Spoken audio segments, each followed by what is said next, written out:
Goedemorgen, bienvenue à cette conférence de presse. Je commencerai d'abord à donner l'occasion au ministre-président Di Rupo de donner un état des lieux de la situation d'après les inondations, et puis on ira plus en détail sur les décisions à annoncer avec les ministres des Finances qui donneront le détail.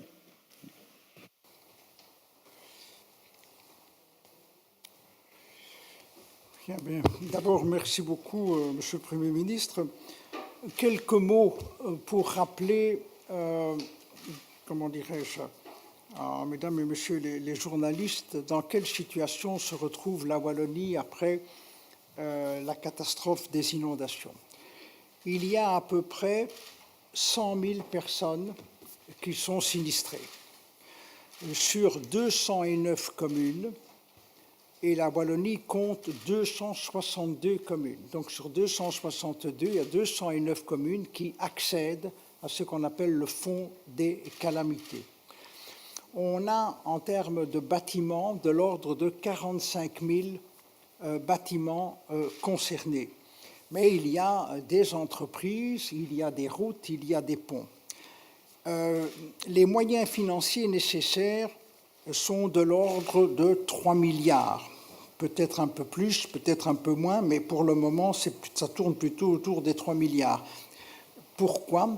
Une première dépense résulte du fait qu'en 2003, les assurances ont commencé par intégrer les inondations dans les couvertures d'assurance. Et à ce moment-là, les assureurs, à juste titre, considéraient que c'était des dégâts, des inondations qui étaient inassurables parce qu'on n'avait pas de limite. Et ils ont obtenu, par une loi fédérale, que quand il y a une catastrophe naturelle de grande ampleur, ils peuvent limiter leur intervention. Et puis, depuis 2003, il y a eu des modifications en 2005, en 2014, mais le principe est toujours le même. Et donc, aujourd'hui, en Wallonie, les assureurs ont une faculté de limitation légale à 365 millions. Mais les dégâts sont estimés à 1,638 milliard pour le moment. Et donc, avec les assureurs, nous avons beaucoup discuté. Les assureurs ont accepté de monter à 638. Et donc, la région wallonne doit intervenir pour 1 milliard, rien que pour permettre aux sinistrés d'avoir 100% de ce que prévoit leur police d'assurance et de ce que diront les experts. Rien que cette fonction-là coûte 1 milliard. Puis alors, il faut prendre en considération les commerces, les entreprises, petites, moyennes, des grandes entreprises. Par exemple, les câbleries d'Eupen sont totalement détruites. Et là, il y a plus de 800 personnes qui travaillent. Et puis alors, il y a des personnes qui sont non assurées, notamment des gens qui louent des bâtiments, où on a décidé de les aider un peu. Et puis après cela, il y a alors les autorités locales, avec des routes, des bâtiments, des ponts, et aussi la région elle-même, avec des routes, des bâtiments, des ponts. Par exemple, il y a un poste qui va coûter de l'ordre de 550 millions, si pas plus, qui concerne les berges des cours d'eau. Donc, avec la catastrophe, il faut maintenant nettoyer, donc enlever toute la vase, et puis reconstruire les berges. Et rien que cette dimension-là coûte plus d'1 demi-milliard. Donc voilà la raison pour laquelle la Wallonie a sollicité le gouvernement fédéral, et je voudrais dès à présent remercier le gouvernement fédéral pour sa sollicitation et surtout par la solidarité dont le gouvernement fait preuve dans une situation qui est extrêmement difficile chez nous. Et j'en termine pour que vous compreniez l'ampleur des difficultés. Avec la Covid, du côté de la Wallonie, l'un dans l'autre, ça nous a coûté 3,5 milliards. Et maintenant, 3 milliards. Mais notre budget de dépenses, c'est de l'ordre de 15 milliards. Et donc, vous voyez les tensions que ça représente. C'est-à-dire, comme le budget est extrêmement limité, je crois que la Wallonie, comme la Flandre, comme Bruxelles, comme le gouvernement fédéral, dans le cadre de la Covid, on est beaucoup intervenu pour ne pas avoir une dégradation systémique de l'économie dans notre pays. On l'a fait, mais maintenant on se retrouve avec les difficultés financières, déficit, dette, etc. Mais voilà, et non seulement déjà la Covid, c'est très difficile, mais chez nous maintenant, il y a en plus les inondations. Voilà, Monsieur le Premier ministre. Merci. Je pense que c'est bien de quand même expliquer un certain niveau de détail à quoi beaucoup de communes, beaucoup de personnes sont confrontées de ces jours-ci. N'oublions pas non plus qu'on a quand même eu plus que 40 de nos compatriotes qui ont perdu la vie pendant ces inondations dans des villes et des communes comme Chaudfontaine, Verviers, Troo, Eupen, Pepinster, Spa, Ewai, Angleur et à Philippeville. Je me rappelle que quand on avait fait la visite sur place dans ces communes en Wallonie et aussi au Limbourg, on a pu mesurer l'impuissance face auquel nous étions confrontés. J'avais décidé à ce moment-là d'écrire une lettre ouverte qui était apparue dans les journaux, où en fait j'avais mis en avant deux éléments. D'abord, on vous abandonnerait pas.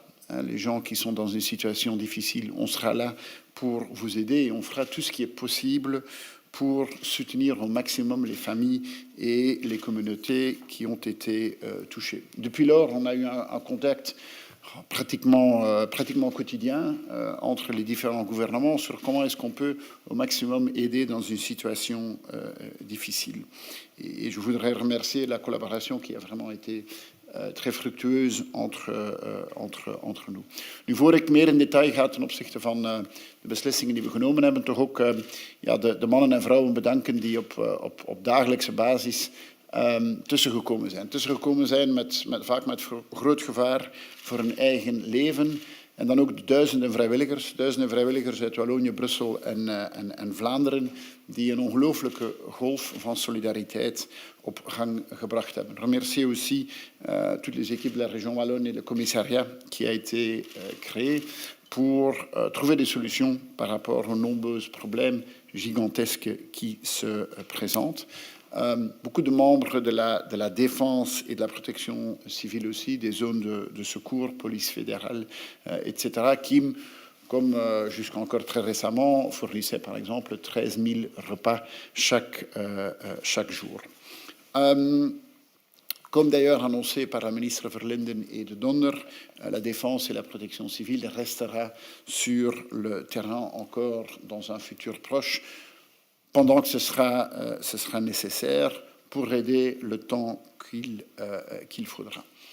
2 weken geleden heeft de Waalse regering een brief gestuurd naar de federale regering, zoals aangegeven door meneer Di Rupo. Ten eerste om de aandacht te vestigen op de budgettaire impact die deze overstromingen heeft.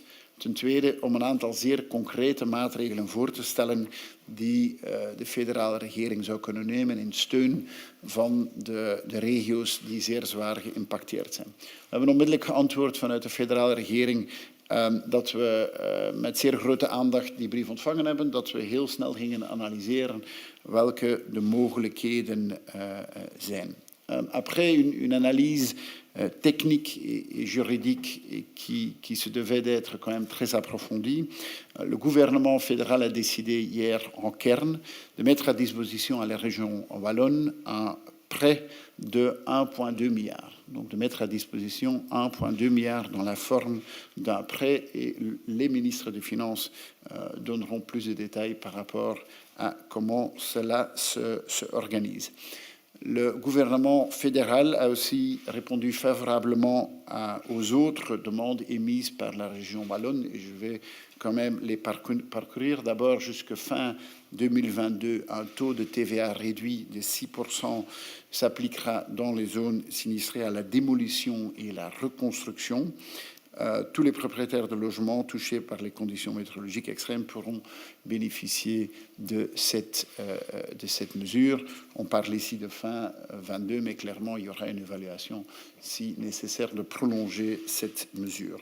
Le gouvernement fédéral soutient aussi l'idée d'une extension des zones de soutien de zones franches. Le but est que les employeurs qui investissent dans une zone sinistrée peuvent obtenir jusqu'à 25% de réduction d'impôt à la source sur les salaires de nouveaux employés qu'ils embauchent. Et troisièmement, les entreprises dans une zone sinistrée pourront naturellement continuer à utiliser les régimes de chômage temporaire qui est en fait dans le cadre du chômage temporaire Corona jusqu'à fin 2021. Pour les indépendants, les mesures de droit de passerelle restent naturellement valables. De voorbije dagen is er zeer veel over geld gesproken.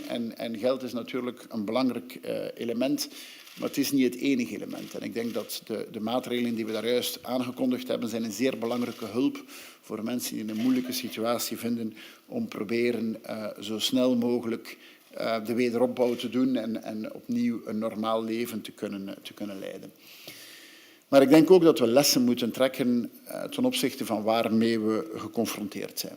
Ik denk het is overduidelijk dat de klimaatverandering, dat de impact van de klimaatverandering, dat we die zien in de weersomstandigheden ook in ons land en dat we daar in de toekomst meer mee gaan geconfronteerd worden dan dat tot nu toe het geval was. Zware overstromingen, maar evenzeer lange periodes van droogte. Die zullen in de komende decennia meer impact hebben dan dat we tot nu toe gezien hebben.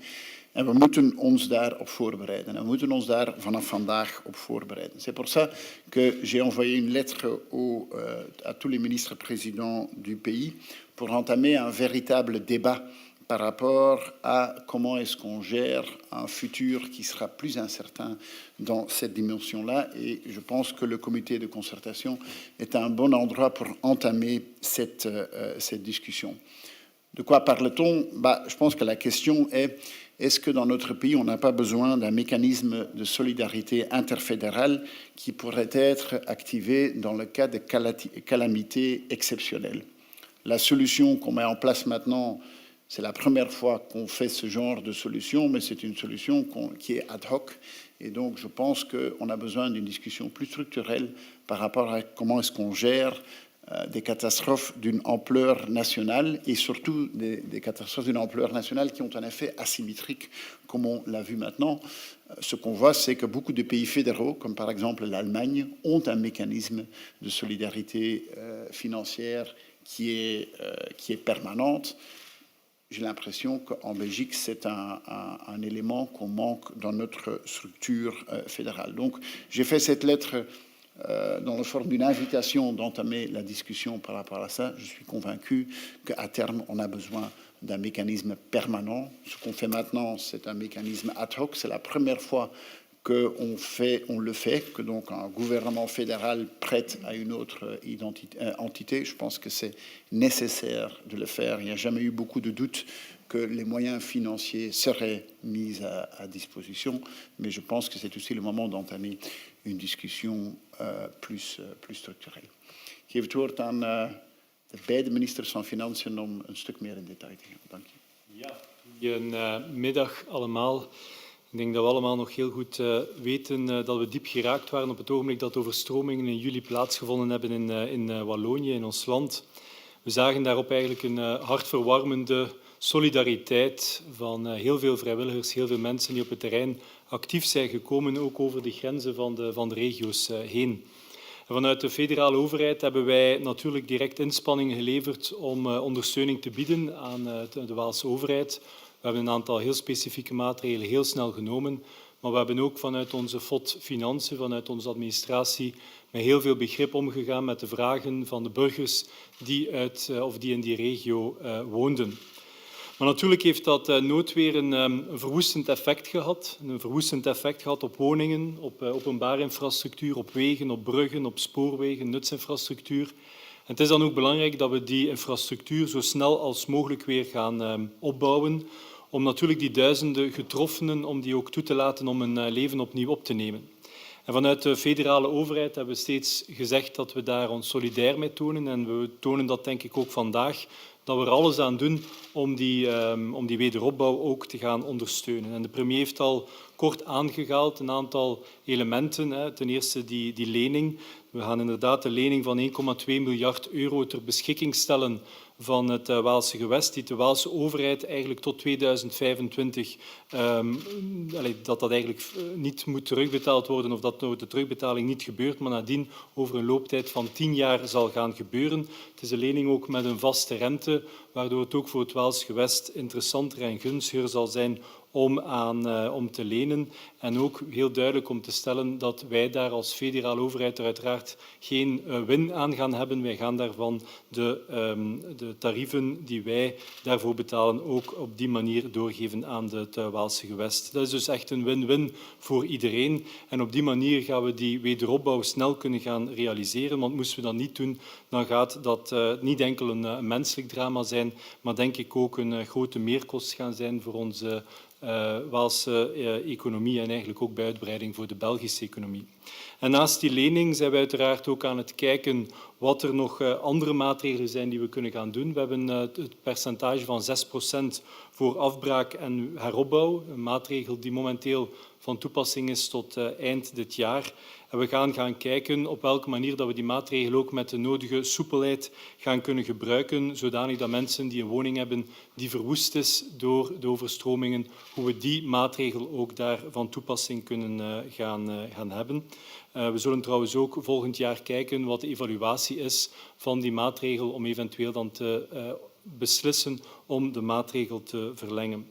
Nu, we pleiten ook op het Europese niveau voor een verlaagd btw-tarief om dat mogelijk te maken voor publieke infrastructuur. Dat is vandaag nog niet mogelijk binnen de huidige btw-richtlijn, maar we gaan daar ook samen met de Waalse overheid en onze eigen overheid uiteraard federaal ook op Europees niveau voor pleiten, wat ook een ondersteuning zou kunnen betekenen.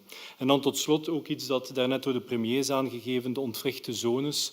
We zijn aan het kijken op welke manier dat we de regio's binnen Wallonië dat we die als een ontwrichte zone kunnen gaan aanduiden. Want dat heeft uiteraard een voordeel, een fiscaal voordeel voor de bedrijven in die regio. Zou betekenen dat bedrijven die extra investeren in extra tewerkstelling, maar ook in hun eigen bedrijf investeren, dat zij dus ook een fiscale ondersteuning kunnen krijgen. Er zijn vandaag al enkele ontwrichte zones, maar ik denk dat het belangrijk is dat we daar ook kijken wat er mogelijk is in die zones die vandaag door de overstromingen geraakt zijn. Ik denk dat dit het grootste en de belangrijkste maatregelen zijn, toch in ieder geval op het fiscale vlak, waarmee dat we toch zeker en vast ook de Waalse overheid mee willen gaan ondersteunen en onze solidariteit willen tonen.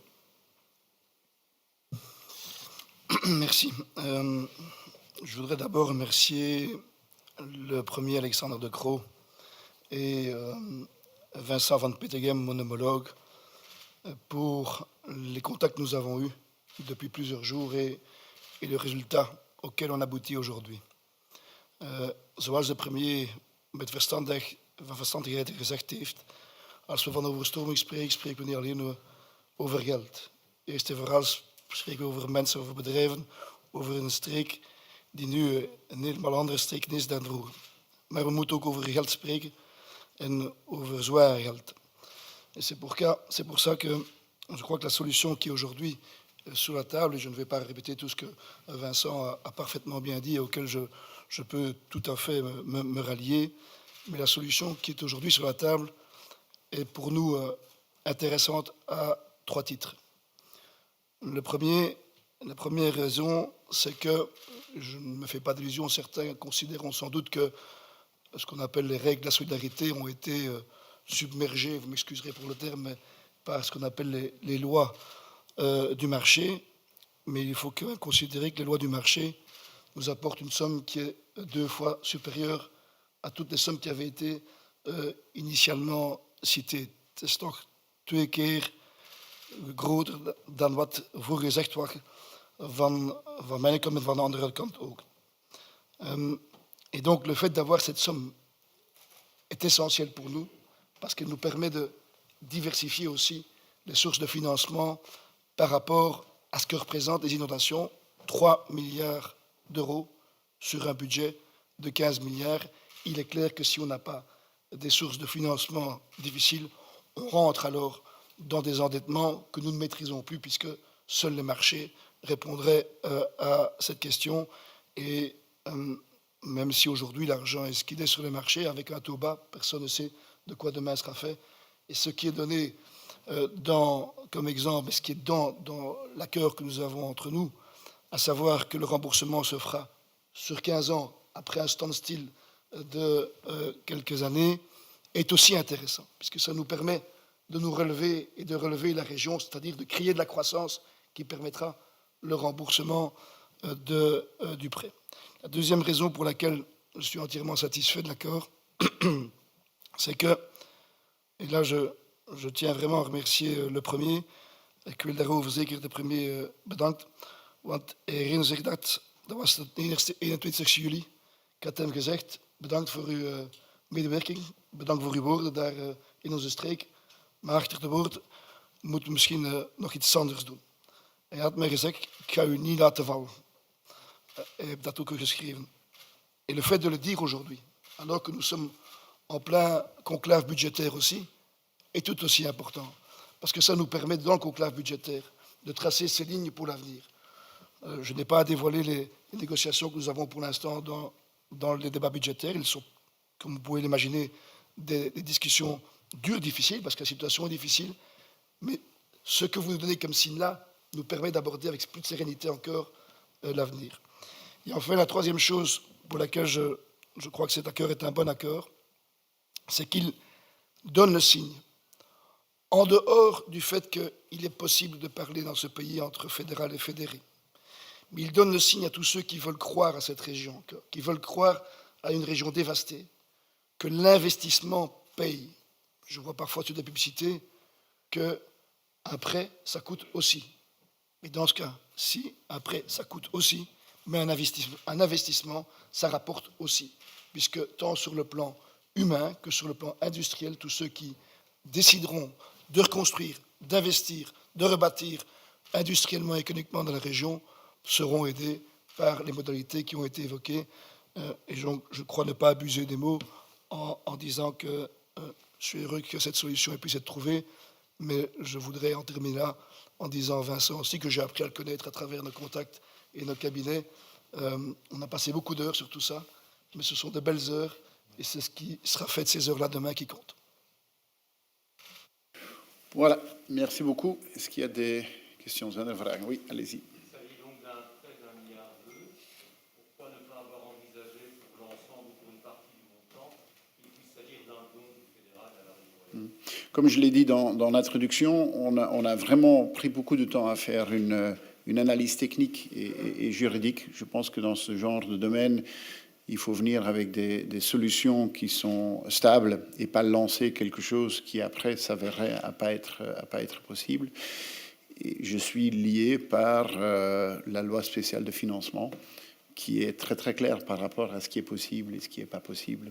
Et donc un emprunt, un prêt, ça c'est possible. Un don par rapport à des compétences qui sont des compétences non fédérales est tout simplement pas possible. Oui.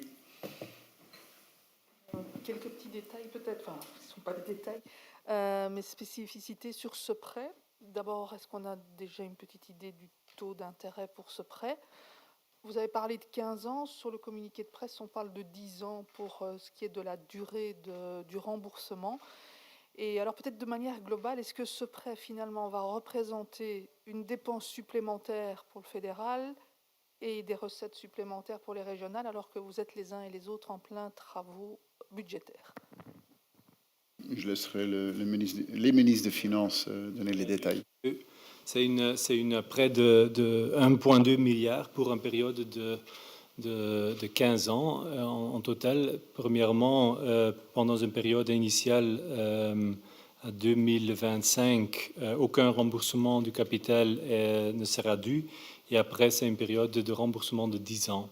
Le taux, on ne connaît pas déjà, mais comme je viens de dire, je pense que c'est plus avantageux pour la région wallonne, pour le gouvernement wallon.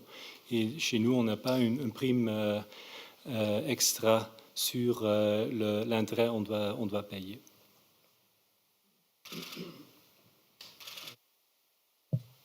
Donc, ce qui est important dans ce qui est dit, c'est que sur les marchés, entre le fédéral et la Wallonie, il y a ce qu'on appelle un spread différent.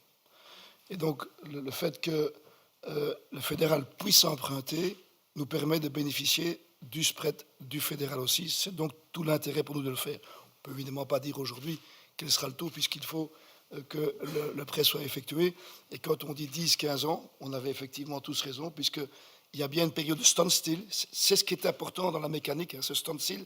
Het is de mogelijkheid voor iedereen om eerst te bouwen, eerst de groei terug te krijgen en daarna terug te betalen. Dus c'est vraiment ce qui est important et ce qui est original dans l'accord que nous avons, c'est il y a ce standstill et puis après, évidemment, après ça se rembourse.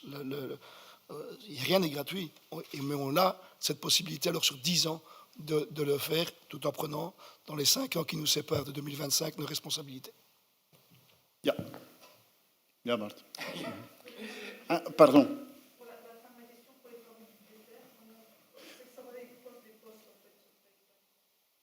Donc c'est un financement que nous on propose, ce qui veut dire que ça n'a aucun impact budgétaire direct de notre côté et non plus pas un impact budgétaire direct du côté de la région wallonne. C'est juste que pendant une période de 5 ans, il n'y a pas de remboursement et ça se fera plus tard.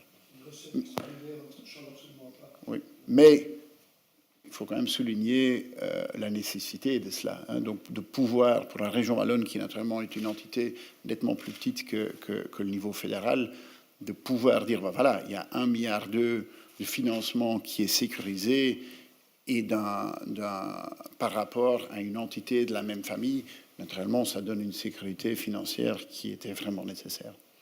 Parce qu'on parle ici de montants qui sont très grands par rapport à la taille de l'entité, d'où ce que j'ai dit à la fin de mon introduction, des pays fédéraux, en général, ont un mécanisme de solidarité quand il y a quelque chose d'une envergure exceptionnelle. Et je pense que c'est quelque chose qui nous manque en Belgique. Ja, Bart. Over een ander onderwerp, maar u zal het mij vergeven. De hoge energieprijzen baren veel mensen zorgen. Bent u bereid om, zoals de Vlaamse minister van Energie gisteren suggereerde, de BTW op elektriciteit te laten zakken tijdelijk naar 6%, om op die manier de factuur wat te milderen? We zijn in volle begrotingsbesprekingen, dat zal u ook gezien hebben. En er zijn veel thema's die op de tafel liggen. Over het algemeen hebben wij de gewoonte om te kijken naar maatregelen binnen onze bevoegdheden. En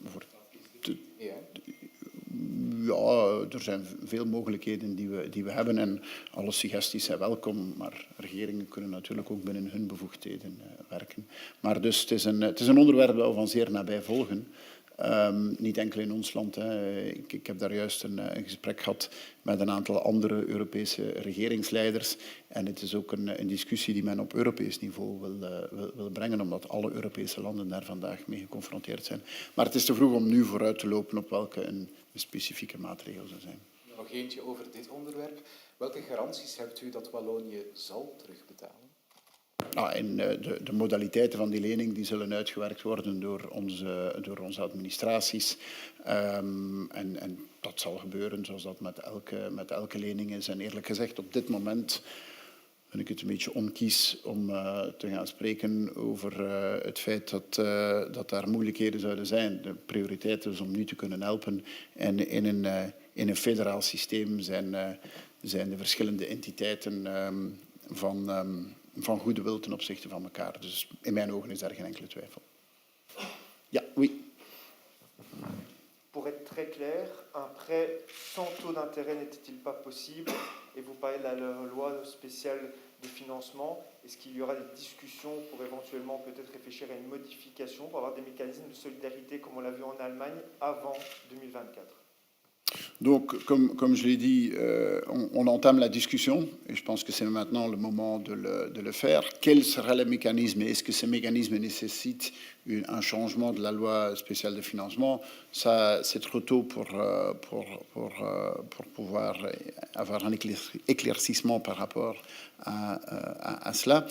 Et en effet, comme le ministre des Finances l'a dit, c'est clair que la méthode utilisée sera une où le gouvernement fédéral ou l'entité fédérale ne demandera pas une prime de risque additionnelle par rapport au prêt qu'on donne. Oui. Une question pour M. Di Rupo. Monsieur Yambon, il y a quelques heures, vous avez fait une proposition de chèque.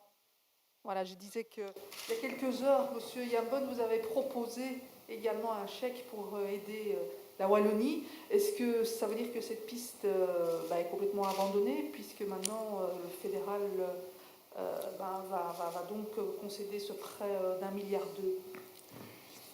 Je n'ai pas bien compris la question, mais vous voulez savoir si, avec le 1,2 milliard, on a assez de moyens financiers pour... Allez-y, allez-y. Juste peut-être savoir comment est-ce qu'il accueille, qu'est-ce qu'il en est de la proposition.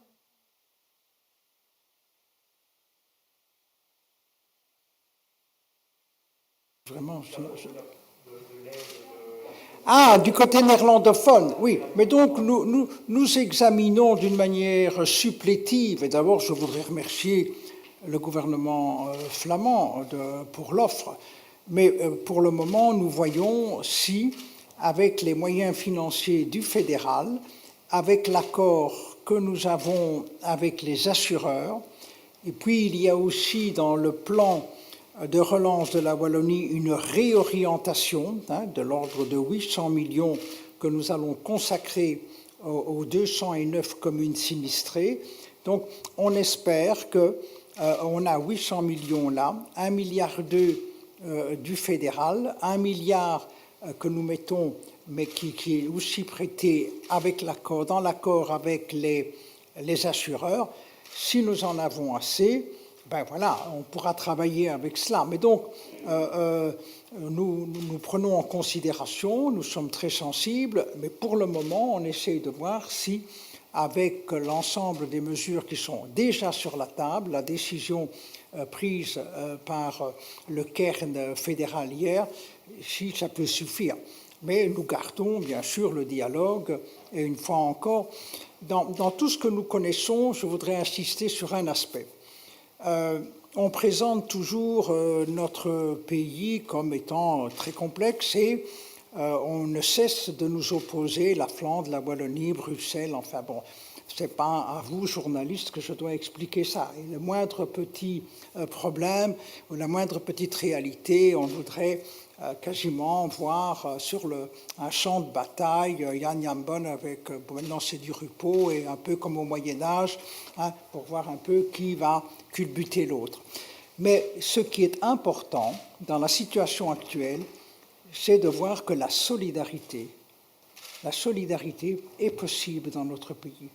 Et elle est possible à la fois entre les régions, elle est possible avec le fédéral, bien sûr, dans un malheur. Parce que ce que nous connaissons en Wallonie est un malheur. C'est un malheur qui peut se produire demain à Anvers, à Gand, à Bruges, à Bruxelles. C'est un malheur. Mais il y a cette solidarité. Moi, je voudrais remercier le gouvernement fédéral parce que, sous la houlette du Premier ministre, cette notion de solidarité revient au centre de nos préoccupations. Et ça, c'est la meilleure garantie pour que dans notre pays, avec sa spécificité fédérale, eh bien oui, on a une spécificité générale, il n'y a pas de hiérarchie dans les normes, mais la solidarité est possible. Et ça, je pense que pour l'ensemble des populations, que ce soit pour les Flamands, les Bruxellois, les Wallons, je pense que c'est un élément important.